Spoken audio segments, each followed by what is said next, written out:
कल्पना कीजिए एक नन्हे यात्री की।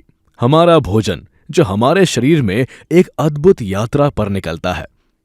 इस यात्रा की शुरुआत हमारे मुख से होती है, जहां हमारे दांत भोजन को छोटे छोटे टुकड़ों में चबाकर तोड़ते हैं। इस प्रक्रिया को यांत्रिक पाचन कहते हैं। क्या आपने कभी महसूस किया है कि जब आप अपने पसंदीदा भोजन के बारे में सोचते हैं तो आपके मुंह में पानी आ जाता है? ऐसा इसलिए होता है क्योंकि जब हम चबाते हैं तो लार निकलती है। लार में पाचक रस होते हैं जो स्टार्च को शर्करा में परिवर्तित कर देते हैं।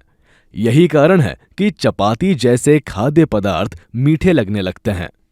इसके बाद चबाया हुआ भोजन जीभ की सहायता से मुंह के पीछे की ओर धकेला जाता है और यह भोजन नली में प्रवेश करता है।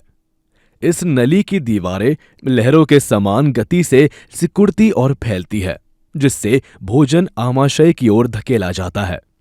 आमाशय में पहुंचने के बाद भोजन को वहां स्थित पाचक रसों, अम्ल और श्लेष्मा के साथ मिलाकर घोला और मथा जाता है। यहाँ अम्ल हानिकारक जीवाणुओं को नष्ट करता है, पाचक रस प्रोटीन को तोड़ते हैं और श्लेष्मा आमाशय की परत की सुरक्षा करता है। इस प्रक्रिया के बाद भोजन अर्ध तरल अवस्था में बदल जाता है।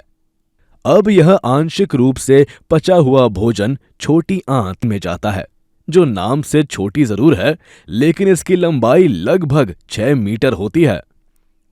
छोटी आंत को पाचन में सहायता के लिए यकृत, अग्न्याशय और उसकी स्वयं की दीवारों से पाचक रस प्राप्त होते हैं, जो कार्बोहाइड्रेट, प्रोटीन और वसा को सरल रूपों में तोड़ते हैं।